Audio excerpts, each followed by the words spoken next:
மூடநம்பிக்கைகளுக்கும் மறுயுகத்திற்கும் இடையேயான காலத்தில் ஒரு சிறிய கிராமத்தில் ஒரு மர்மமான வீட்டின் கதைகள் பரவியிருந்தன. அந்த வீட்டின் பெயர் தொலைந்த ஆவிகளின் வீடு என்று அழைக்கப்பட்டது. அது பழமையான பாழடைந்த ஒரு மாளிகையாக இருந்தது.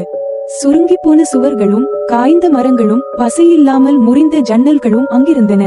இந்த வீடு மட்டுமல்ல, அதைச் சுற்றிய கதைகள் தான் அஞ்சலையை அளித்தன. வீடு வழியாக சென்றவர்கள் அடிக்கடி மர்மமான ஒலிகளையும் குளிர்ச்சியான காற்றையும் உணர்ந்ததாக கூறினார்கள்.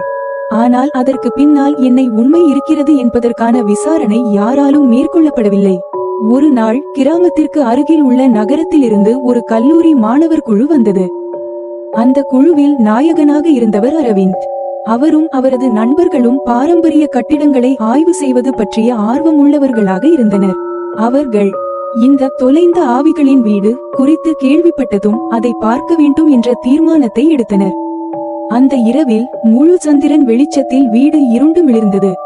அரவிந்த் தனது நண்பர்களான ராஜ், தீபா மற்றும் கல்யாணியுடன் வீட்டிற்கு சென்றார். அவர்கள் வீட்டு வாசலுக்கு வந்ததும் பெரிய இரும்பு கதவை பார்த்தார்கள். அது பழைய காலத்தின் தாக்கத்தால் பூச்சு கொண்டு விட்டது.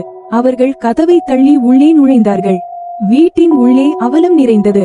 பழைய அடுக்குமாடிகள் உடைந்து விழுந்திருந்தன. ஒரு மையக்கூடம் தெரிந்தது. அங்கிருந்த மண்ணறை விளக்குகள் மட்டும் ஓரளவிற்கு வெளிச்சமளித்தன. அவர்கள் ஆய்வு செய்ய தொடங்கினார்கள்.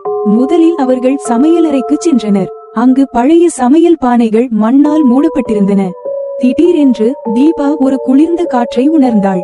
இங்கே யாராவது இருக்கிறாரா என்று அவர் அஞ்சி கேட்டார். அவர்கள் அங்கு நேரத்தை நீட்டிக்காமல் அடுத்த அறைக்கு சென்றார்கள். அங்கு பழைய மின்னணு விளக்குகள் தெரிந்தன. ஆனால் சுவர் மீது ஒரு திடமான குருதி சின்னம் இருந்தது. அவைகளை கண்டு குழுவினர் கொஞ்சம் அஞ்சினர். இதுவே அவசரமாக ஆராய்ச்சி முடிக்க வேண்டிய நேரம் என்று ராஜ் சொன்னார். அவர்கள் ஒரு மர்மமான சப்தத்தை கேட்டனர். அது இருண்ட அறையிலிருந்து வந்தது.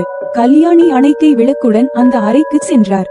அங்கே பழைய புகைப்படங்கள் சிதறி கிடந்தன.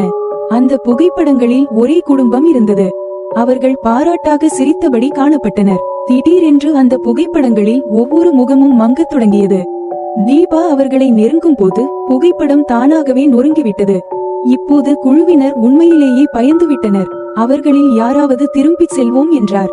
ஆனால் அரவிந்த் இல்லை, ஒரு விஞ்ஞான பின்புலம் கொண்டவர்களாக நாம் பயப்படக்கூடாது என்றார். அந்த மாளிகையின் உயர்ந்த அடுக்குமாடிக்கு செல்ல அவர்கள் முடிவெடுத்தனர். அங்கே அவர்களுக்கு ஒரு பழைய புத்தகம் கிடைத்தது. அந்த புத்தகத்தின் பக்கம் விரைவில் மாறியது. இங்கு வந்து எங்களை மீட்குங்கள் என்று எழுதியிருந்தது. அறியாத அசைவுகளும் ஒலிகளும் அதிகரிக்க ஆரம்பித்தன. அரவிந்த், தீபா மற்றும் மற்றவர்களும் சிக்கிக் கொண்டனர். நட்சத்திரக்குறி தொலைந்த ஆவிகளின் வீடு உண்மையாகவே உயிர்ப்புள்ளது என்பதை அவர்கள் உணர்ந்தனர். வீட்டின் அதற்கு பின்னால் மன்னன் ஒருவனின் குடும்ப மரணம் நடந்ததற்கான விசித்திரங்களும் இருந்தன. கட்டத்தை மீற முயற்சித்ததும் இத்தனை சோதனைகள் முடிவடைகின்றன. தீர்வு மற்றும் மீட்பு கதையின் முடிவிற்கு விரைவில் தொடர்ந்தது.